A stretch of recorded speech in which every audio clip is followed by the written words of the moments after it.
আসসালামু আলাইকুম বন্ধুরা, আশা করছি ভালো আছেন। আজকে আপনাদের শোনাবো আমিরুল মুমিনিন হযরত ওমর রাদিয়াল্লাহু আনহুর ঘটনা। তো ঘটনাটি শুরু করা হলো।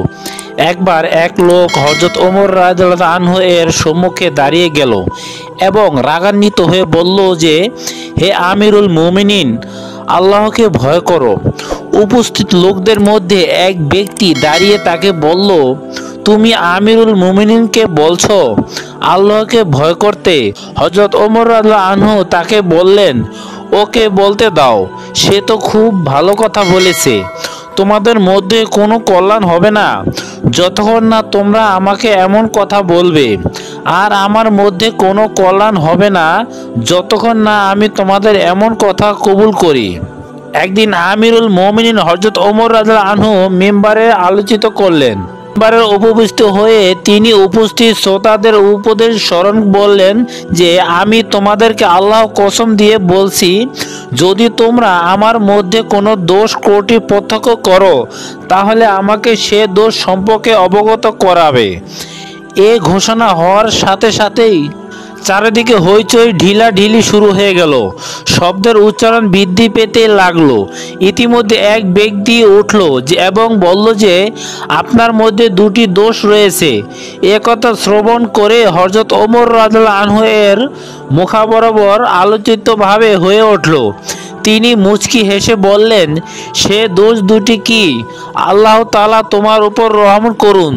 লোকটি বলল, আমার নিকট দুটি জামা, একটি পরিধান করেন আর অপরটি তুলে রাখেন। লোকটি পুনরায় বলল, আপনি বিভিন্ন ধরনের খাদ্য সঞ্চয় করেন, অথচ তা সাধারণ জনগণের ক্রয় ক্ষমতার বাইরে। এ কথা শ্রবণ করে হযরত ওমর রাদিয়াল্লাহু আনহু বললেন, এখন থেকে আমি দুটি জামা এবং ভিন্ন রকমের খাদ্য একত্রিত করব না। সুতরাং তিনি তার নীতির উপর অটল রইলেন আল্লাহর সাথে সাক্ষাৎ হওয়া পর্যন্ত। আমিরুল মুমিনিন হযরত ওমর রাদিয়াল্লাহু আনহু এর স্ত্রী 60 দিরহাম দ্বারা ঘি ক্রয় করলেন। যখন হযরত ওমর রাদিয়াল্লাহু আনহু এর দৃষ্টি ঘিরের উপর পড়ল, তখন তিনি স্ত্রী জিজ্ঞাসা করলেন, এটা কি? স্ত্রী বললেন, এটা ঘি। আমি আমার সম্পদ থেকে এই ঘি ক্রয় করেছি, আপনার খোরপোশের টাকা থেকে নয়। তখন হযরত ওমর রাদিয়াল্লাহু আনহু বললেন, যতক্ষণ পর্যন্ত আমার সকল প্রজা পরিতৃপ্ত হয়ে আহার না করবে ততক্ষণ পর্যন্ত আমি ঘি স্পর্শ করব না।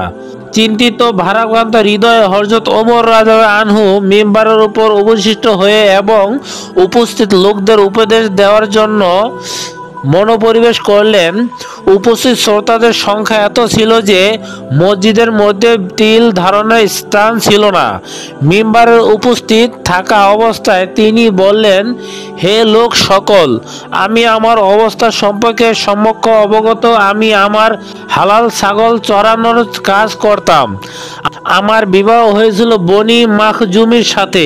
ছাগল চড়ানোর বিনিময়ে এক মুষ্টি খেজুর দেওয়া হতো। একথা বলে তিনি মিম্বার থেকে নিচে নেমে বসলেন। বয়ান স্বরূপ অন্য আর কিছু বললেন না। উপস্থিত সরাগত হইতে আশ্চর্যজনক শব্দ উচ্চারণ বের হতে লাগলো। জন্য উপস্থিত করলেন। তিনি এই কথা বললেন, আল্লাহ সাক্ষী, আমাদের কিছু বুঝে আসছে না। হযরত আব্দুর রহমান ইবনে আউফ রাদিয়াল্লাহু আনহু অগ্রসর হলেন এবং হযরত ওমর রাদিয়াল্লাহু আনহু এর সম্মুখে বসে জিজ্ঞাসা করলেন, হে আমিরুল মুমিনিন, আপনি এটা কি বললেন? এ ধারা আপনার কি উপদেশ? হযরত ওমর রাদিয়াল্লাহু আনহু অনুসদ্ধি দৃষ্টিকারীর ধীরে ধীরে শ্রয় করলেন, হে ইবনে আউফ, আমি আমার নফসের সাথে নির্জতায় কথা বললাম।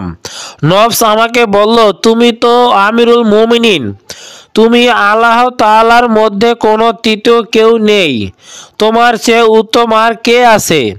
আমি তাই চাইলাম যে নফস তার পূর্বের অবস্থা স্মরণ করিয়ে দেয়। মসজিদে নববী সাল্লাল্লাহু আলাইহি সাল্লাম কানার পূর্ণ ছিল।